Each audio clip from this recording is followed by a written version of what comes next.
Welcome to our ULP Authors Forum. Again, I really appreciate everyone who comes, particularly those online. Again, we're still in the pandemic, so we respect protocol, particularly masking. And that is why I'm taking it out now. We're following up the whole protocols of safety. Please, those who have not yet vaccinated, please run quickly, fast to the next vaccination site and get yourself vaccinated. Thank you very much. The ULP Authors Forum, I always like to remind ourselves why we have this forum under the ULP umbrella organization. We are very, very, very passionate about unleashing the writing culture within the African people, particularly in this continent. And I always say this, our culture of oratory transmitting of our stories, somehow we are not able to transmit these stories to the third, fourth generation because there's something gets lost in translation. But if something is written, that's why we've got stories of 3,000 years ago and those of the great writers that have written, and they are still the same, they are powerful. And we lost our own civilization as Africans because we didn't write. So that is why we want to promote this culture of writing. As we always say, there's this proverb which says, until the lion learns how to write, every story will glorify the hunter. So we as African people need to write our stories. So today I'm very, very happy and excited to welcome Ngimbiza ke mina usisi omkhulu, usisi Nolitha Mafungas. He grew up as a shopkeeper's daughter. And, Confidence was saying to me, there's something common here. I'm a shopkeeper's daughter, grandson. I'm a shopkeeper's kid, and Nolitha is a shopkeeper's kid, and Teto is a shopkeeper's kid. So there could be a conversation here next year about what is it that we learn, the insights, the inspiration that we get as a shopkeeper, as kids, that maybe we need to share to this generation, and maybe we need to preserve those lessons learned. And so, wait, keep watch the space. ULP will arrange something like that. But she went to the University of Fort Hare and entered the workplace as a trainee of Woolworths. And she worked in very senior positions in all the blue chip companies, most of them, Woolworths, Nedbank, Sasol. At Sasol, she was my leader, and but also been a very powerful leader of a black business organization, BMF in particular, as an MD and as a president. And she's always the first, now she's the president of Minerals Council, and it's amazing impact that she's made over the last 29 years, almost 3 decades, spearheading programs that are ensuring the development of women and marginalized communities in the workplace and in our society. Very passionate about diversity and inclusion. Nolitha, I've seen that. And she is now known as a corporate activist. And we're really proud of you, Nolitha. Our daughters are proud of you. She's now serving on a number of boards, in the JSE, Anglo America, Afrox, and many other leadership positions in our society. Why are we here today? Because she's written a book. That's what I've said at the beginning. We are encouraging the culture of writing. She's written a book called Boardroom Dancing. I don't know how you chose that name. It sounds like you're in a dancing mode there. But we'll learn about that.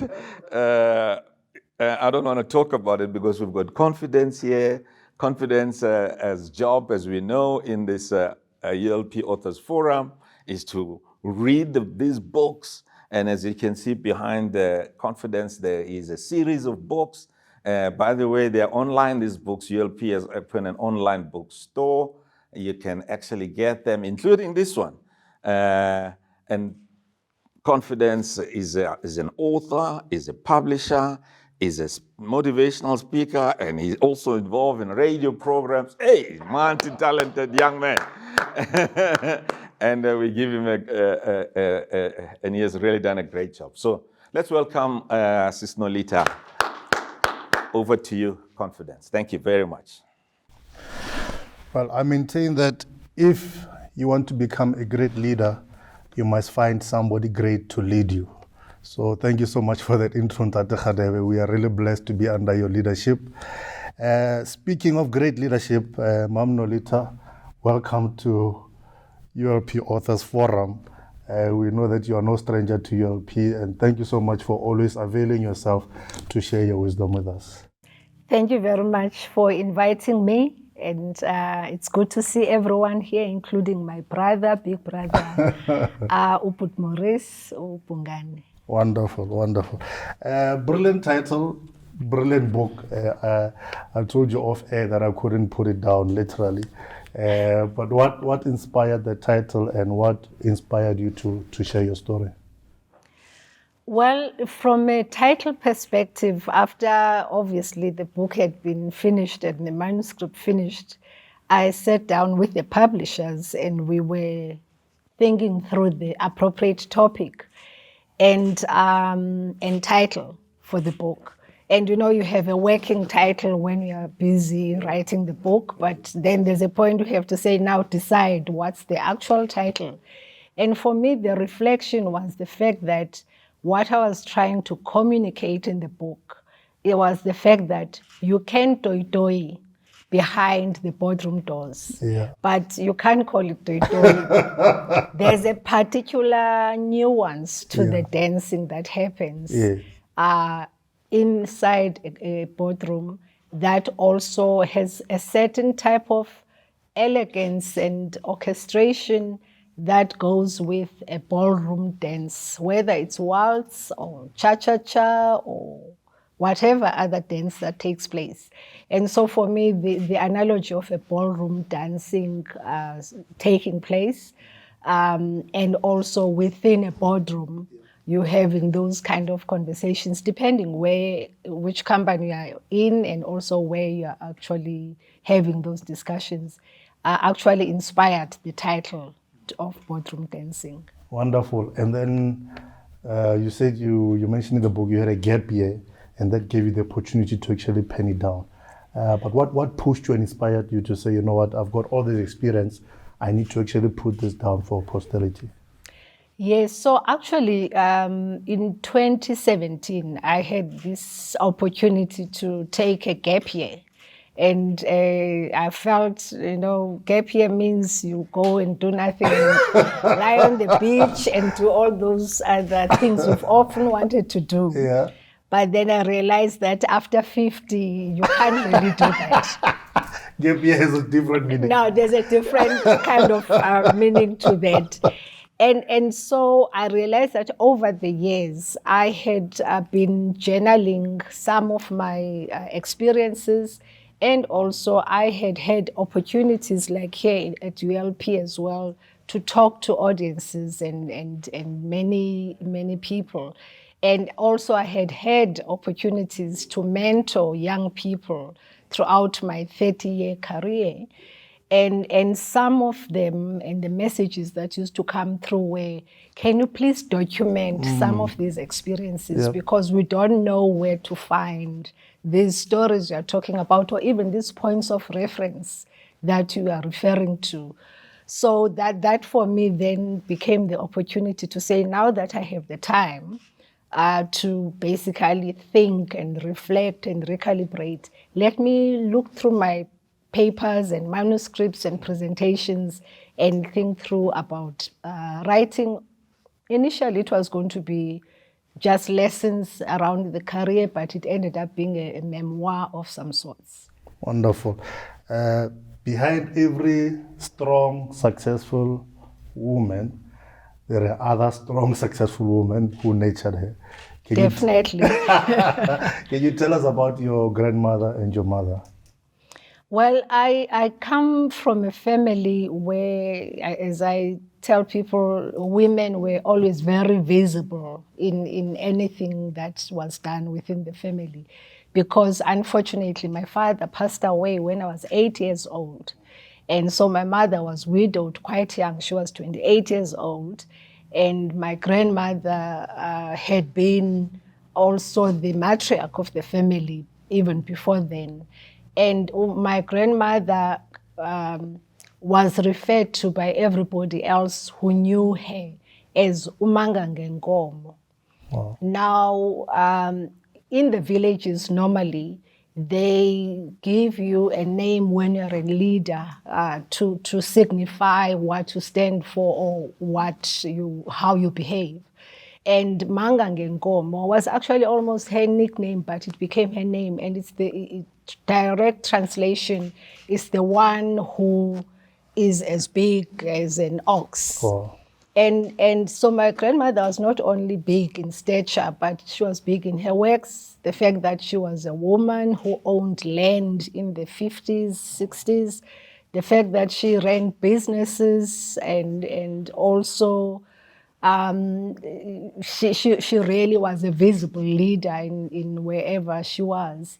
And so that legacy of Manga Ngenkomo and my mother having been her daughter-in-law and growing up under her tutelage ended up being that woman also who became my role model and someone that I reflect back on and say, wow, she actually was a great and she is a great woman. Yeah. Wonderful.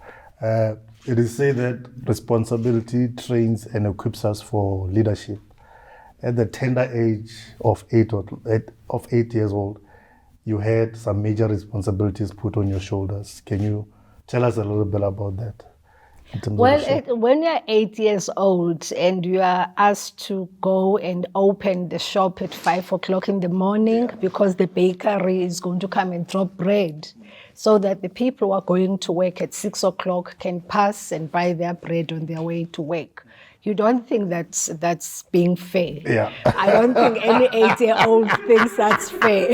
Not at all. Especially in winter and day in, day out. But having said that, my mother always had this sense of saying, this is what we have to deal with. This is what it is. You don't have a father. This shop is your father. So if we do not work in this shop, it means we won't have anything to eat. And as the firstborn daughter at home and the firstborn child, actually the responsibility of supporting my mom was more, I think, much more bigger than it would have been maybe if I was younger. And my mother was not only running the shop, but she was also a school teacher. So part of this movement around and dancing for her was about the fact that the bakery was her lift back to town so that she could go to the fresh produce market and buy her fresh produce and then come back with it, with a taxi, so that she's on time to go to school as a teacher while somebody else was running the shop. Somebody else being you. No, by then the lady who helped her in the shop now by 8 o'clock or so would have come so that I'm also going to school to prepare. So it was also that teamwork that we knew that if you are late to open the shop, it means the baker is late, it means my mom is late, it means Snowbandla was coming in to open the shop. You know, the domino effects. Yeah. So the discipline and the rigor was put in my life quite early in life. Amazing, amazing. It was really training for what you would become later on in life. I guess so. You mentioned in the book that your mother's financial independence sheltered you from some of the hardships that Black people encountered in that particular era. Can you extrapolate that a little bit for us? Yes, I reflect on the fact that my mother's economic and financial independence gave her a lot of privilege and also a lot of access in terms of where we lived. For example, I tell the story in the book of when we used to go to the bank, even to bank for the takings from the shop. They would open a special queue for us when we come in because they would say, oh no, people from Nika store are busy, so you jump the queue to deposit. Look, my mother ran a successful business. Maybe opening the special queue for her, it was not for any other reason except that she was a great customer for the bank. But at the time, she had those privileges. And if you went to the butchery on a Saturday because you are rushing, she would have called in for the order, and so you were able to have that access. But it also gave a lot of choices and options because she could negotiate with people. In business, she could negotiate for the people in the community a lot of services that I believe without that kind of economic power she would have been able to do. And so it showed me that when you have really financial independence as a person and particularly as a woman, you can have choices and options around how you lead your life and the kind of impact you can have in society. And as a child growing up in a poverty-stricken area, you mentioned in the book that a lot of the kids in the class, for example, didn't have shoes, but you had shoes, and oftentimes you would come to school with your shoes, your nice shoes, and take them off. Tell us a bit about those dynamics of almost living a sheltered life in an area where a lot of people are not sheltered, especially your relationships with your peers. Yes, I guess the point around parents not understanding the dynamics of whatever they transfer to their children and causes the children to be embarrassed or not embarrassed is important to realize, because having shoes to go to school was a norm in my family. In other families, it was not so much a norm. It would be a sacrifice for a child to have a pair of shoes. And my friends, half of them would not have shoes. And therefore, when you play, the shoes become too much of a problem. Yeah. You just take them off and you're playing as any other child would do. You play without shoes, you forget your shoes, or someone says, oh, I like your shoes. Oh, no, you can have them. And obviously get into trouble with my mom. But and having said that, it also taught me social solidarity, because you also don't want to stick out as the only one who is perceived to be better off than the others when the people around you do not have. So for me, even then as a child, it was, we either all have to look the same or I have to find a way of bringing you along with me. And that is something that has stayed on with me throughout my life. Wonderful. There are two characters you mentioned who impacted your perspective on race relations, especially during that era in the country. One is Jack with the vouchers, and then Abby. Can you tell us about those two characters and what impact they had on you in terms of your perspective on race relations? Yeah, so again, the story of Abby, we called him Happy, and then later it came up that he was Abby, was a Happy Sindane. That's the surname I was looking for. His mother had brought him back home to live with his grandmother. So the grandmother was living in our village. And Happy was this 2-year little toddler who looked very different from everybody else because he was clearly a white child. not even from a colored perspective, as you would say, it was colored. He had the curly hair and the blue eyes, and everybody knew, and that's why he had a nickname, which was Amber Bus, almost Bus. I mean, this is like in the early 70s, or not even late 70s.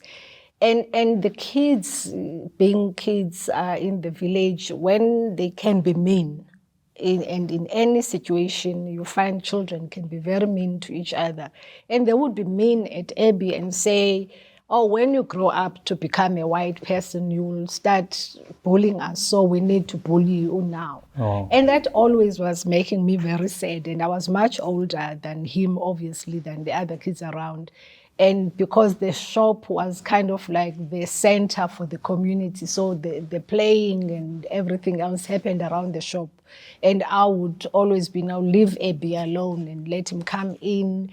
And I suppose because I was kind of protecting him a bit, everyone used to say, oh, there's Nolitha's child, because he was my little boy. Yeah. And it often made me wonder, around this issue of the accident of birth, because you are born in a family without choosing to be in that family. You are born into a skin color without choosing that you are going to come in this life as a black man, living in a township or a village. You are just born in that family. And how society responds to you and how you are socialized has got a lot to do with how eventually sometimes people turn out. And for me, the Abby situation, I used to really worry about it in terms of why would people treat a child like that when he has done nothing? I mean, he's just happened to be born where he has been. And the shock for me was the fact that obviously I write about the fact that years later, I saw on TV that he had come up saying that he was looking for his parents because he believes that he had been kidnapped and didn't know where he came from and all that. And that's how I got to have again that reconnection of Abby. This is actually the child my aunt pointed out and said, look at the TV, that is your child that had come through there. So that was my initial kind of, as a naive child, race relations, socialization, if I may call it, perspective.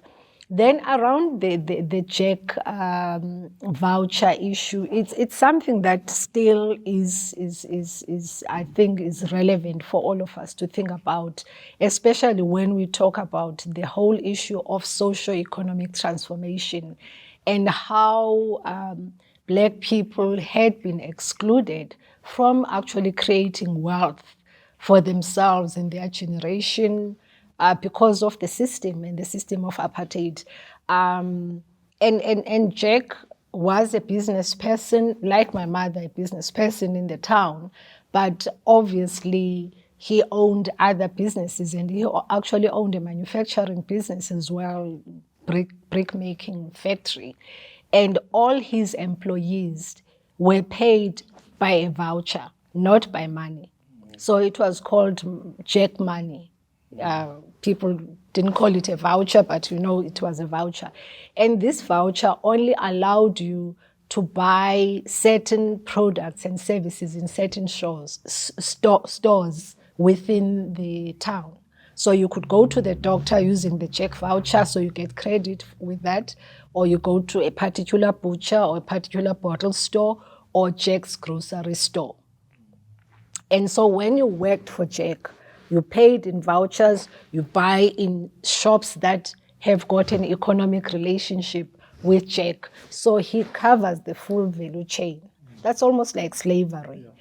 And so what would happen after hours, people in the village who had challenges or who needed to buy something or who wanted to lend money or loan money, I'm not sure the right word, from my mother, would come and say, all I have is Jack money. Can you please give me something. And so my mother used to keep this out of understanding the situation. Okay, when you have the money, it's almost like an I owe you, you will pay me back and so forth. And when I came across these vouchers one time when I was back from university helping my mom with her admin, I said, and now, what do we do with this? And she said, no, all those, that's Jack stuff. I need to get up my energy to go to him, because what used to happen probably every month or so, she would pull them together and go to Jack and say, okay, here's your money, I want my money back. And depending on Jack's mood, he would give her cash, or he would say, no, what do you want to buy? You can go to my shop and buy the same groceries using this as credit. Now still forcing my mom into that same value chain. Yeah. And he obviously was a very shrewd man, and I'm sure it's a system that was used elsewhere. We do know that it's a system that had been used even in farms in the country, where people were not paid in cash but were paid in kind. And so the point for me is truly around how do we make sure that from an economic transformation perspective, we have not only an open economy, but open up equal opportunities. Because here is a woman who is running an honest business and earning an honest living for her family, but is stuck because of this system. Wow. Exposure to other cultures is important. And in your early teens, you went to Bethel College. Can you tell us what you learned in terms of, it wasn't just you with your peers in the village. Now there were different cultures from different places. What did that teach? Bethel College was a boarding school, a Seventh-day Adventist boarding school. So, and for me, that was a great opportunity, as you say, for exposure, because not only did we have young children coming from the same culture, because it was the only Seventh-day Adventist school in Southern Africa. Then they had children of Seventh-day Adventist parents from Zambia, Zimbabwe, Southern Africa, SADC, were all there. And so you met people from different cultures, different backgrounds.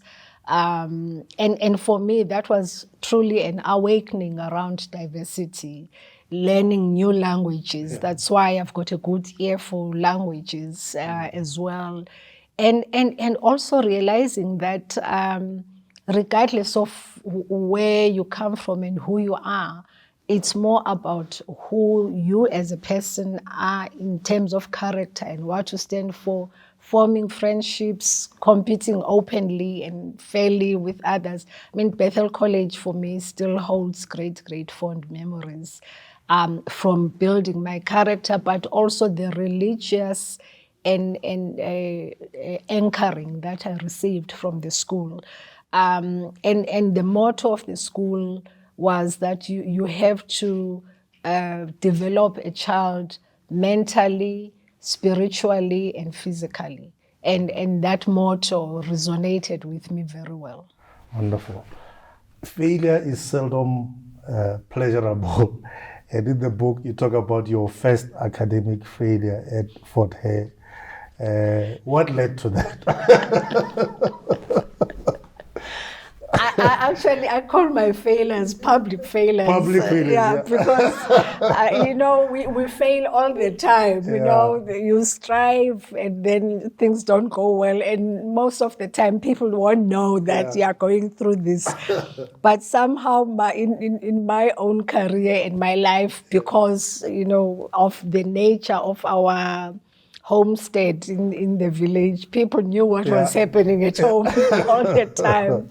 So in my first year, obviously, of varsity, like all first-year students, Freedom. Freedom is here.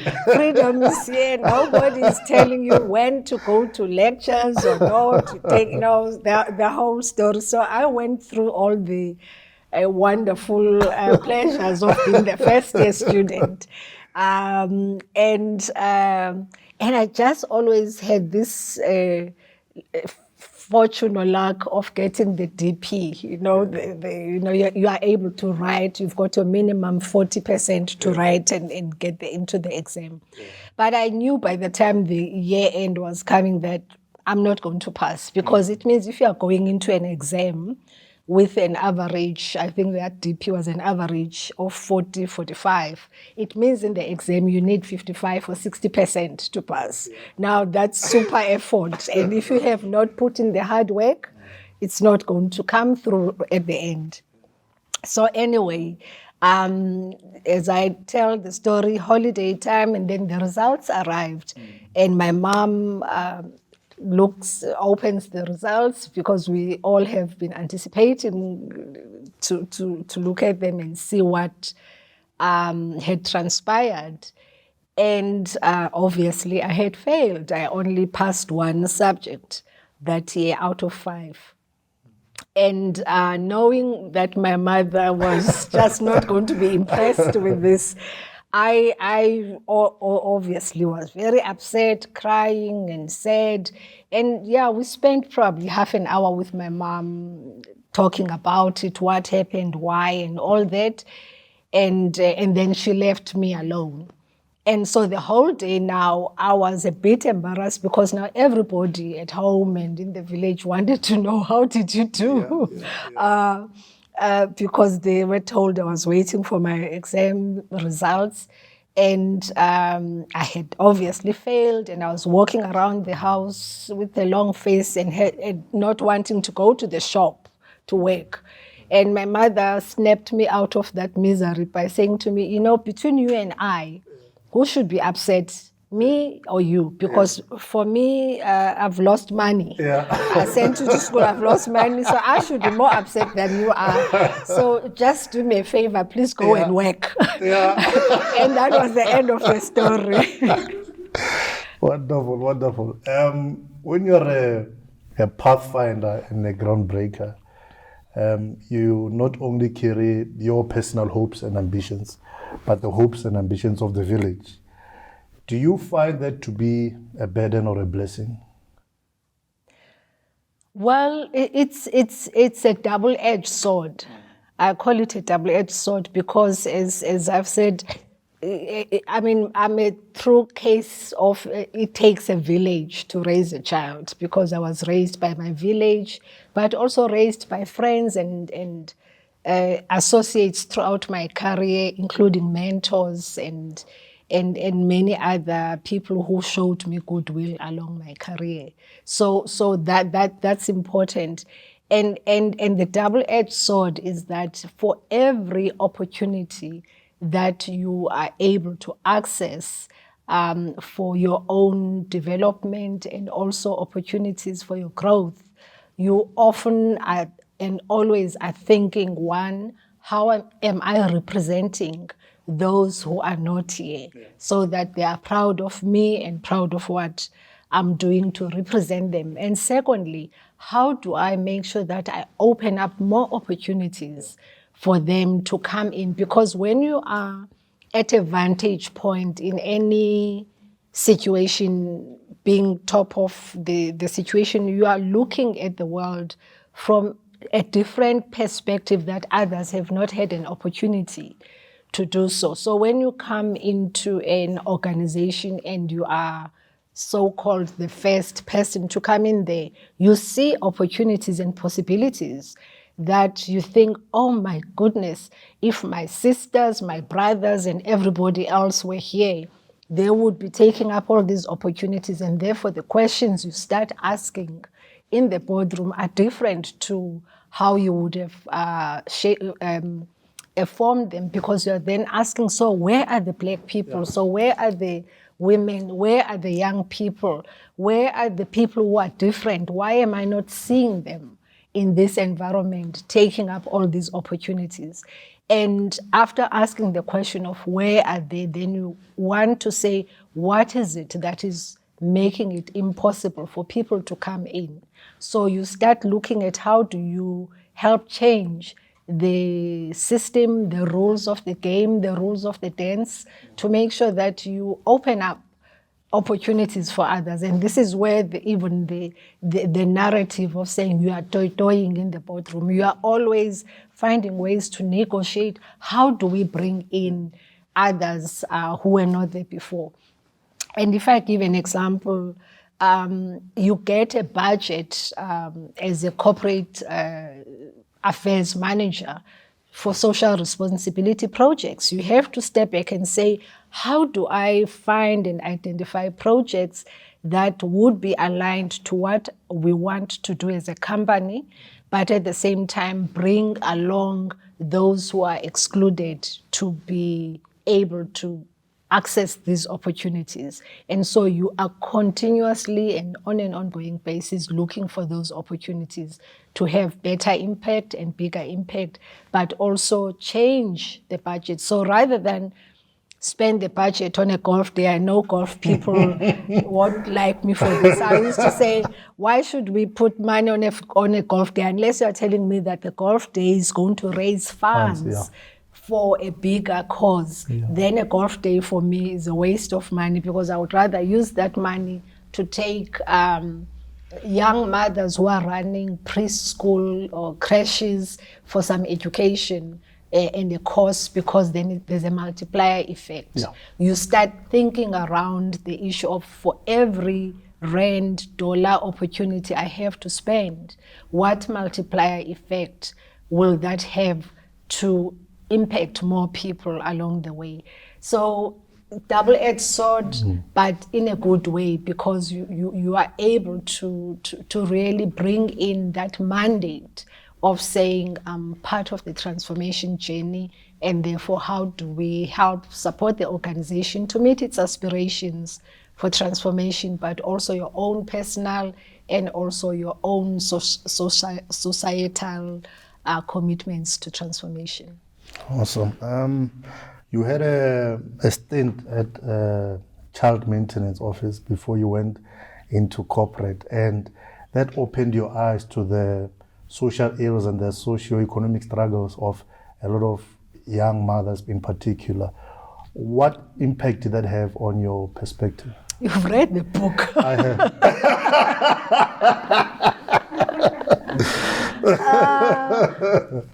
That was a vacation job that I got at the magistrate's court whilst I was at university, and as I say, my role was really to check when people were coming in to collect their check for maintenance, whether they were on the list, and pay it out. So truly that was the job. But it just gave me the face behind the whole issue of parents who don't hold responsibility for their own children. And in this instance, being fathers who were not paying maintenance for child maintenance for their children. And to look at those women who would come in, week out to check, has there been anything that has been paid in? For me, there was something that was taking away the dignity of the person to be having to stand there in the queue and go through a system from that process. So even then, the issue was not so much that you were going to access your child maintenance payment because it's due to you, but just the process of queuing for it and then your name being called. Nowadays, at least I hope people pay through EFT and they don't have to queue. But at the time, for me, it was just the indignity of the whole process that you have to be forced by a court, because by the time you are going to collect, child maintenance payment through the court system, it means there's a garnishee order against you. So you're putting the mother of your child through that indignity of having to go and access payment that way. And secondly, it gave me the sense again of it's important that women have got economic power and access to finance, so that you are able to choose and work through your processes around your family, what suits you, and how you manage your life along the way. The University of Retail, this was your introduction to the corporate world. Can you tell us a little bit about those first early months in years? Well, I joined Woolworths as a graduate trainee in the graduate trainee program, and I was part of the first cohort that was brought in on the buying group. We were called selectors, but I was in the buying group. And it was truly an eye-opener. I remember I'm a shopkeeper's daughter. So in my mind, I know retail. I grew up in retail. I understand the whole value chain. But obviously, Woolworths, it's a sophisticated retail, but at the heart of it, it's the same principles. The shock to my system was coming to Cape Town, Western Cape, in the early 90s, and realizing really that the Western Cape was not ready to engage with Black people who were peers or even much more senior than them, because it had been an area for years that Black people, especially Africans, were not necessarily in the top. They were the bottom chain of the value chain. So this was where, again, the whole concept of diversity and inclusion for me came in very strongly, because here I was with a company that was and still is very much values-based and values-driven. And also one of the values that the organization espoused was that of diversity. But my experiences as an employee and also just as a colleague were contrary to what the company's value systems espoused and stood for, both internally but also in the whole situation around Cape Town. So I make the example of how when we came in, we were still struggling to access accommodation.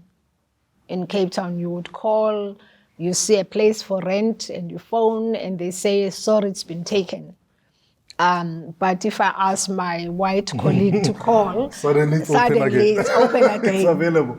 Yeah, those kind of issues. And the company helped. They tried to help. At some point, they bought about an apartment block that then we rented out from the company because they wanted to attract the employees. So for me, that was a lesson of where you say, if you are a company and you believe in something, you back it up by action. Yeah. So they wanted to bring in Black people into the company. They realized the Western Cape had a challenge around race, and accommodation was one of the challenges. So they bought a block of apartments and rented some under the company's name, and then we would rent through the company, and that way you took away that whole agro situation of having to go through that process.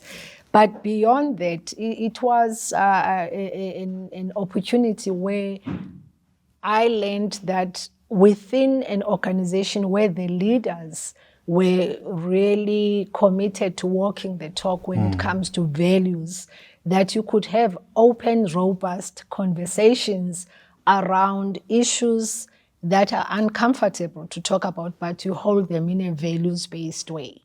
So we would have discussions with directors in the company and tell them around how the system was still racist, and you felt that there were areas that you as a black person were not able to do better in. From a promotional perspective, there was no visibility how promotions happened, and also how you access opportunities for learning. And the company, in their credit, they would immediately change those issues as you raise them, as we raise them. It also taught us at Woolworths to become very much supportive of each other as black professionals. We formed a network of black managers in the organization. The current CEO, South Africa of Woolworths, Zaidar Islands, joined after that period. And we were part of the BMF branch within Woolworths, and networking and supporting each other to make sure that we were successful in our careers, but also we helped change the culture in the organization and also in other organizations in the Western Cape. The customer isn't always right.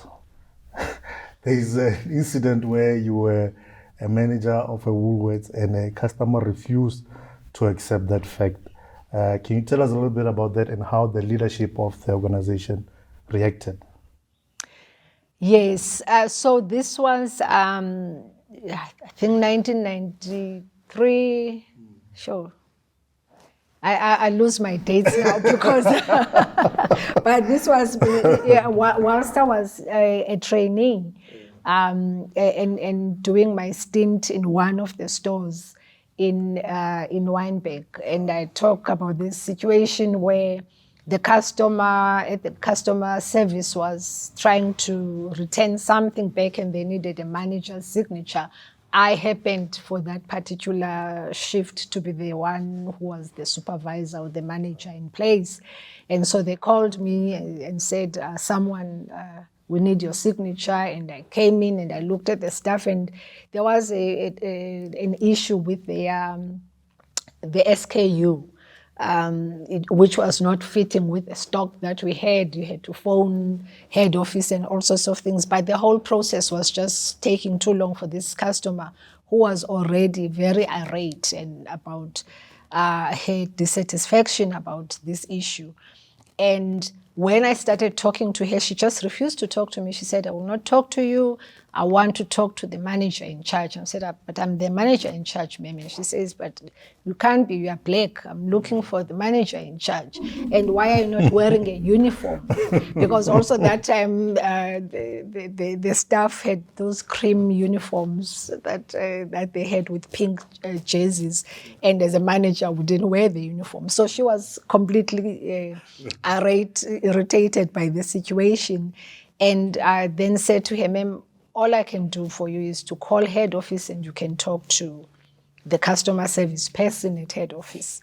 And so we called and she went on the phone and she was going on her rant about everything else that was wrong in her mind.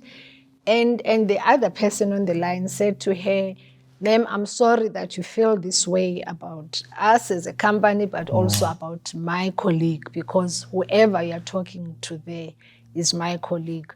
She may be black, but she's our colleague. She's a very important member of the staff. And in fact, we will be very happy if you could stop shopping with us, because we can't deal with customers like you.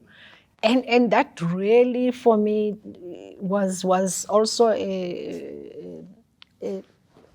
what do you call a moment of reflection, because it was, wow, a paradigm shift. Here I am, I had already experienced some of this racism around, and here's a senior person at head office that I don't know, I had not met even, but who was living by the values of the company, to a point of saying the customer is not always right if you are breaching the values of who we are and what we stand for as an organization. Not surprising, because now with reflection, the person who was answering the phone at the time was the head of retail operations. He was an executive of retail operations, and he later became the CEO and chairman of Woolworths, Simon Suzman. That was the person the customer was talking to. And so you realize that when leaders truly live their values and consistently do so, that they will also change and shape the organization and the direction of the organization. And so those kind of reflections, you learn, those are role models that you learn at a distance, but also closer, because it's within the company that you're working for, and you know that it's possible that leaders can actually change the culture of an organization and also role model in society what it is and what it means to live to the best of what you aspire to. Amazing, amazing. When you were younger, your mother used to use Winnie Mandela as a stick to hit you with, using her always as a reference, using her hardships as a reference. Years later, you were given the opportunity to host her for about 4 months. I think it was just after the 94 elections. How did that transpire, and what was that experience? What was living with Mama Winnie like? Well, Mama Mandela was an icon, as you say, even for my mother, and so I had never been a politically active person, so I didn't know even the differences around some of these issues because of my sheltered life. My mother was an activist, but she protected at least me, and to a certain extent. So we had a friend, Pops Makeza. He was the lawyer to Mama Winnie at the time, unbeknown to us.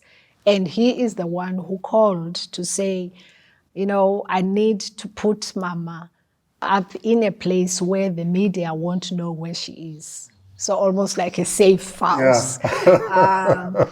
Because she's coming to Cape Town for the opening of Parliament, and the media is hounding her. They want to know. There's always something that they're looking for. So we want her to be in a place where they won't even guess that she is. So will you please, you and your husband, host her?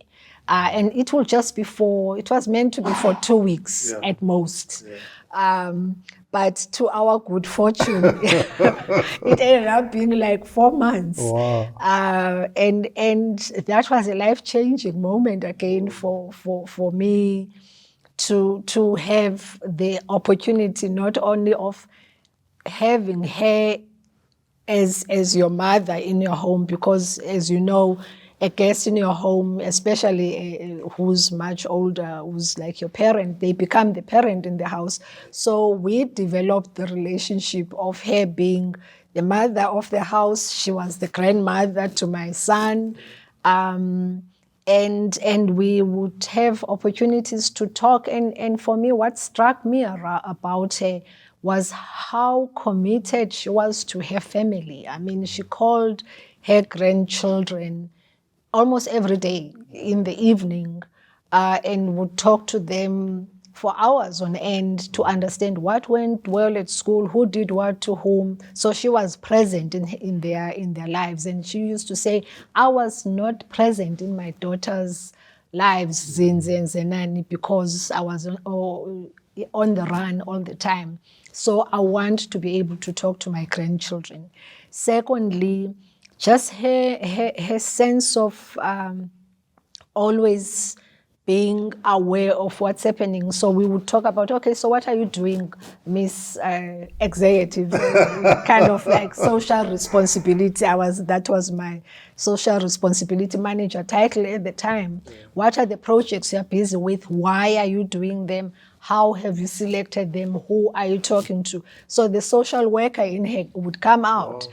And she would ask like real tough questions like, so you believe that you are consulting with the right people in the community. How do you know? Because you may just end up with a white elephant in that community because you are talking to the wrong people.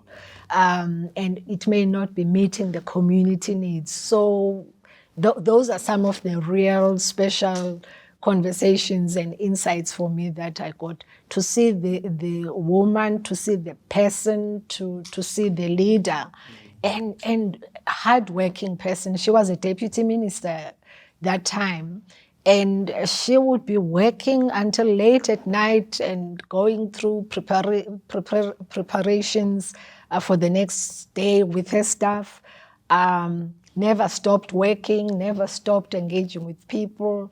And yeah, that's a very, very special opportunity that I felt for me was another opportunity to transition just in my own social awareness around how leaders and people can be and have impact in society. Amazing. Good morning, Madam President. Your ascension to the presidency of the BMF, can you take us through how you got to that seat? Well, I have been a member of the BMF since 1995, 1996. As an ordinary member in Cape Town, I was active in the organization, obviously. I think 2 years after joining, I got the opportunity to be asked by the leadership to go and open a branch in one of the suburbs. We opened a branch, Rondebosch branch, and after opening the branch, then Rondebosch with easy access to UCT students and also just the people who were working in that area those days. Lots of insurance companies were in that area. And I rose through the ranks and became part of the provincial leadership of the BMF. And when our then regional chairperson, the late Peterson, Gavin, was made deputy president nationally, I became the regional president for the BMF. And so that meant then that as part of the provincial leadership team, I became part of the national team as well. So I went through the ranks, truly, literally. Yeah. This was my parallel journey because, again, the BMF is a non-governmental organization. It's something that you do after hours, and you do because you are passionate about the agenda of the organization around transformation, around socio-economic development issues, around leadership development. So this all resonated with who I am at work and also outside of work. And the BMF was that opportunity for me. And so I actually landed up in Johannesburg. And it's a link to Woolworths because I received my 10-year certificate of service from Woolworths around the same time that an opportunity was opening up at BMF for BMF to celebrate its 25 years of existence. And when I received this certificate, I freaked out. I said, I could not have been in one place for 10 years. It means it's time to move. Yeah. And I went to Simon Suzman, who at the time was the CEO, and said to him, no, I need a sabbatical. I need a change. I cannot have been in one place for 10 years. And Simon's first view was, okay, go and do an MBA, take time out. I said, no, I don't want to study. I had finished doing a senior executive program with Harvard. So I said, no, I don't want to study. I want something that will make sure that I have meaning and impact, and studying is not going to be that. So he said to me, then we need a sabbatical and work through how do you have that sabbatical, and we will support you for the year that you take out the sabbatical. So I had a conversation with Bheki Sibiya, who was the president at the time, and said to him, I'm looking for a sabbatical where I can do positive work. And he said, you can come and help at the BMF office, and because we're repositioning the organization after 25 years working on the strategy. So I moved I came to Joburg initially on secondment to support in the office, but during that time, the MD fell ill, and then I acted, and then the next year, when I was meant to go back to Woolworths, because now my year's sabbatical was over, BMF then advertised for the position. I applied, then I became the MD. 2 years later, then there was the election time to appoint, to elect for the next cycle for the president. And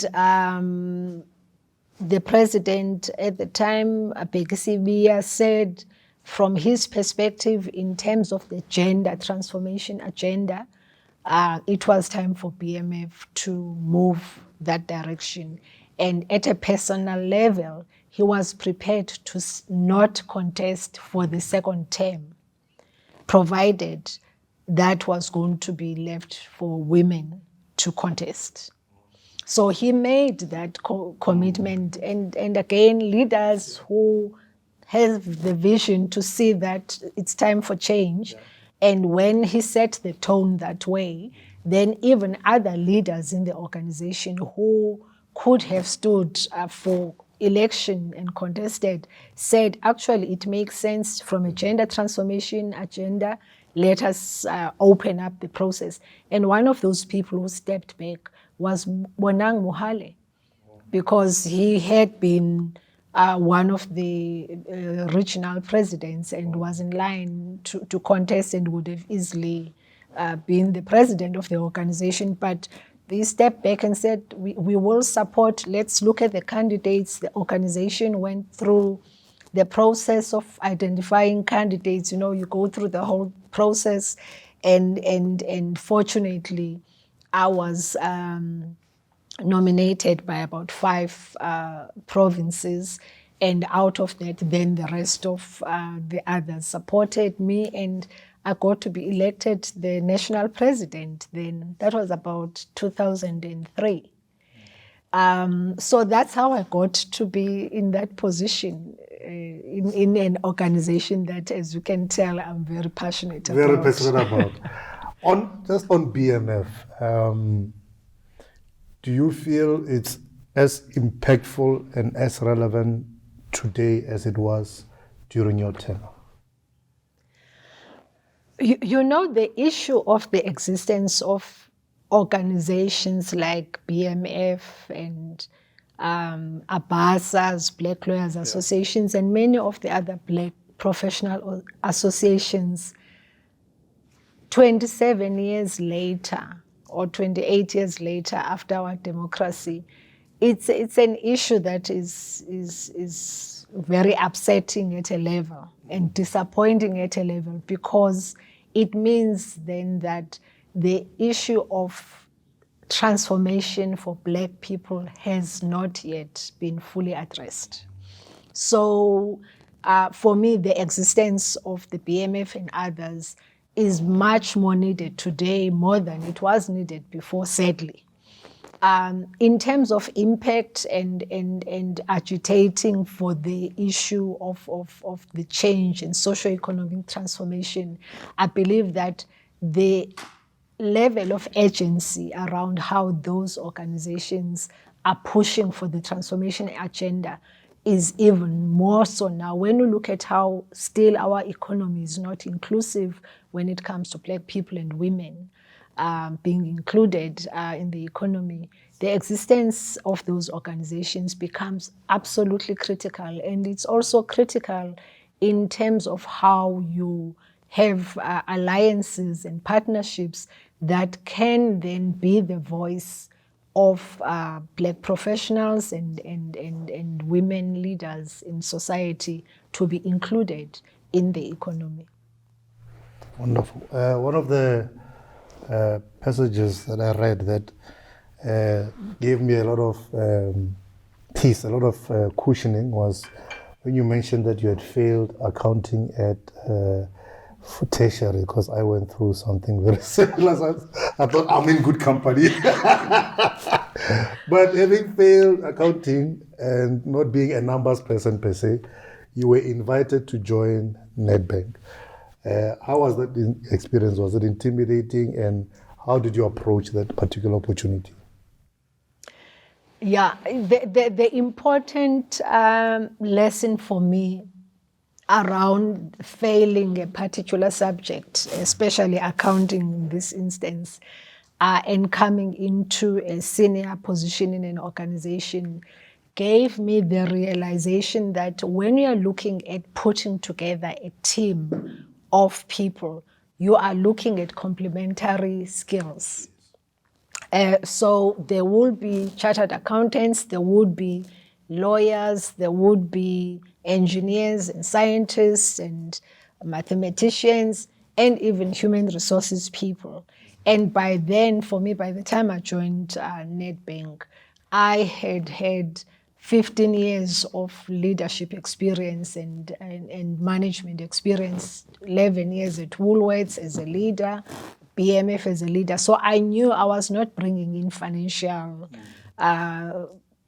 chartered accountant skills. And as Tom Boardman said to me at the time, he said, we've got plenty of accountants here. We don't need another one. So we don't need leaders, however, in the organization. We need business people in the organization. And I think it's an important lesson for all of us when we look at our careers and also the kind of spaces that we get into, to realize that you have to bring in a level of competence on a particular topic. Yes. To first just be in the game, to be on the table. And then the complementing skills of others will make sure that you form a team, because no one person runs an organization, it's a team. But you need to be strong about those competencies that you bring to the table over and above the leadership and the values and also the style of leadership that you bring. Wonderful. One of the opportunities you offered not too long after you got the Nedbank position was being headhunted by Sasol, and you were reluctant at first. It wasn't an easy jump. Why were you reluctant to join Sasol? Many people of my generation, especially even here at ULP,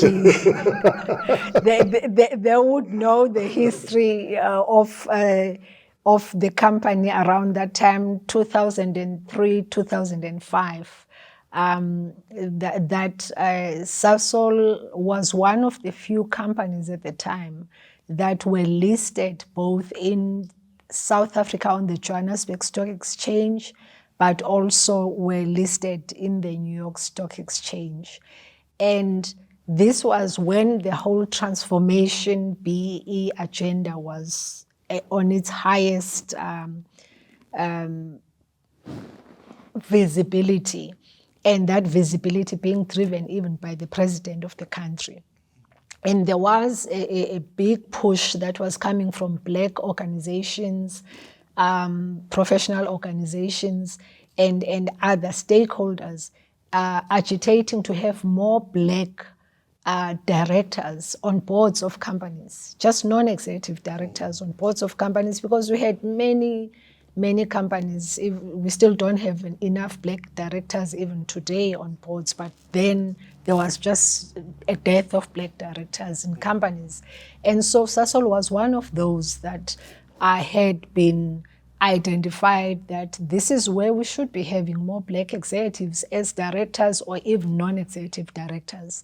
And Sasol's stance was that for them, transformation was a risk rather than an opportunity. And so the debate that we're having publicly, because I was also leading the BMF at the time, was that the risk is actually not transforming. If companies looked at the situation of lack of transformation from a risk perspective, if you are living and operating in South Africa, then you will deal with that risk in a way that mitigates it like any other business risk, and also turn it into an opportunity. Because here you've got 50% and more of your population being black people and women excluded out of the economy. And if you include them, then it mitigates your risk. And so we were having a conversation in the country around that issue. And now here is the company saying, we want you to come help us transform, because you've been talking about this issue in the public domain. We've had our issues and we believe we understand where you're coming from. And therefore, we would like you to come and help us lead that process as the head of HR, and also help us with a strategy for transformation and sustainability. So that was not an easy decision. I had to consult with my colleagues and say, do we think it's the right move? And they said, but this is the best transformation project that you can attempt. Because in reality, in practice, here's a company that is performing well, that is doing well, that is world class. And it does need transformation. So it's an opportunity for us to see how we can do it. And as we say, the rest is history, because there were leaders and are leaders in those organizations, the Morris Khadebes of this world, the Priscillas of this world, the Vuyo Kahlas, and Lucky Khatle and many others who over the years have gone through that organization to demonstrate that leaders and diversity can deliver for you. Wonderful. What a journey. You've spoken about leadership values and how leaders need to live out their values to impact the organization and impact society. What are your key personal leadership values? Well, my key values, whether I lead myself or I lead at home, I lead wherever I am, the value of Ubuntu. It's a very important value because, as we know, umuntu ngumuntu ngabantu. For me, it's about social solidarity in all that I do. And also the value of integrity. I believe all of us have got a reputation that we build around who we are and what we stand for.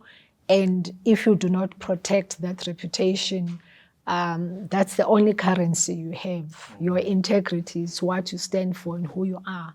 And those two, for me, are very, very important. Amazing.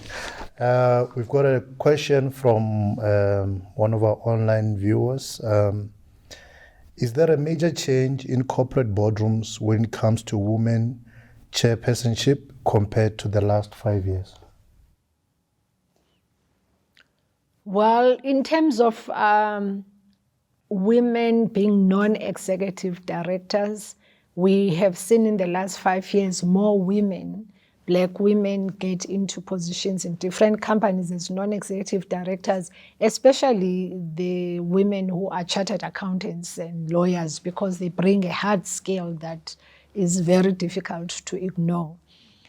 In terms of having chairpersons of boards in South Africa, we see more women getting appointed. Not enough, still, all these numbers I'm giving you are not enough. And again, we have to think around the visibility of women across the different levels of the organization. It's one thing to have a chairperson who's a woman or who's a black person, and then the rest of your exco is white male. You are not changing. You either become a token or you either become just someone who placates the situation. You have to change the organization right down across and make sure that at every level of the organization, the representation is there. So it's encouraging to see more women come up, being appointed as non-executive directors and also non-executive chairpersons.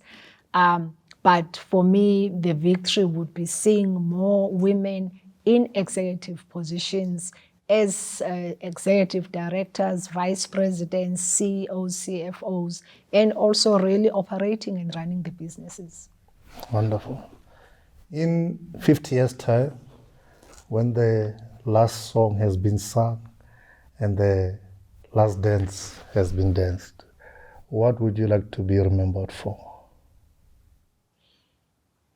I would like to be remembered as someone who was always reaching out to others, even if I didn't know who you were, as a bridge for the other person to move to their next level.